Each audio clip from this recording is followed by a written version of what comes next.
Travel touch پر آپ کو خوش آمدید۔ میں ہوں سعد عظیمی۔ میں موجود ہوں پاکستان کے شہر اسلام آباد میں، اور اسلام آباد کے سیکٹر H8 قبرستان میں۔ سیکٹر H8 قبرستان اسلام آباد کا مرکزی قبرستان کہلایا جاتا ہے۔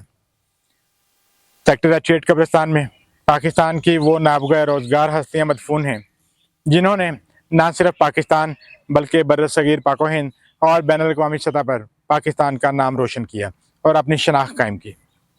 ہم آپ کو لے کر جا رہے ہیں بریگیڈیئر صدیق سالک کی قبر پر، جو سیکٹر H8 قبرستان میں مدفون ہے۔ آئیے چلتے ہیں بریگیڈیئر صدیق سالک کی قبر پر۔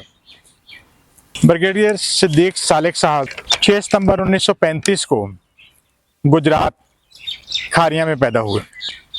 ابتدائی تعلیم گجرات میں حاصل کی۔ 1959 میں MA انگریزی ادب میں کیا۔ پسماندگان میں 3 بیٹیاں اور 1 بیٹا چھوڑے۔ پاکستانی فوج کو 1964 میں بطور کپتان جوائن کیا اور ترقی پاتے ہوئے بریگیڈیئر جنرل کے عہدے تک پہنچے۔ آپ کے کریڈٹ پر 1965 میں ہونے والی پاک بھارت جنگ میں شرکت بھی ہے اور 1971 میں ہونے والی پاک بھارت جنگ بھی ہے۔ ستارہ امتیاز عسکری آپ کو اعزاز کیا گیا۔ اس کے علاوہ آپ ایک ادیب کے طور پہ بھی اپنی شناخت بنانے میں کامیاب ہوئے۔ آپ نے جو تصنیفی تخلیقات کی اس میں نے ڈھاکہ ڈوبتے دیکھا، پریشر کوکر، ہمہ یاراں دوزخ اور ایک آپ کی آپ بیتی سیلیوٹ شامل ہیں۔ بریگیڈیئر صدیق سالک شہید پریس سیکرٹری کے طور پر 6 صدر پاکستان ضیاء الحق کے ساتھ فرائض سر انجام دے رہے تھے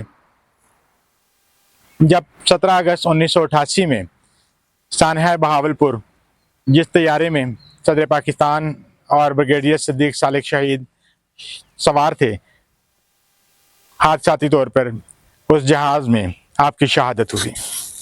یہ قبر صدیق سالک صاحب کی ہے جس پر پتھر کا کام ہوا ہے اور درمیان میں قبر اوپن ہے اور مٹی وہاں پر لگی ہوئی ہے۔ ساتھ میں آپ جنگلہ دیکھ رہے ہیں، اس جنگلے کو ڈھانپنے کے لیے استعمال کیا جاتا ہے۔ اس وقت یہ جنگلہ اوپن ہے۔ جو صدیق سالک صاحب کا کتبہ ہے اس پر بسم اللہ الرحمن الرحیم، لا الہ الا اللہ محمد رسول اللہ، حاجی بریگیڈیئر صدیق سالک شہید 6 ستمبر 1935 کو منگلیا، ضلع گجرات، تحصیل کاریاں میں پیدا ہوئے اور 17 اگست 1988 کو سانحہ بہاولپور میں شہادت پائی۔ انا للہ و انا الیہ راجعون۔ صدیق سالک صاحب انفارمیشن سیکرٹری کے طور پر فورسز میں خدمات سر انجام دیتے رہے اور انفارمیشن سیکرٹری کے طور پر مختلف چیف آف آرمی سٹافز کے ساتھ انہوں نے ڈیوٹی دی۔ 6 صدر پاکستان کے ساتھ پریس سیکرٹری کے طور پر یہ فرائض سر انجام دیتے ہوئے وطن عزیز پر قربان ہو گئے۔ ان کے کتبے پر سید ضمیر جعفری صاحب کا شعر بھی کندہ ہے۔ آئیے بریگیڈیئر صدیق سالک شہید صاحب کے لیے دعائے مغفرت کرتے ہیں۔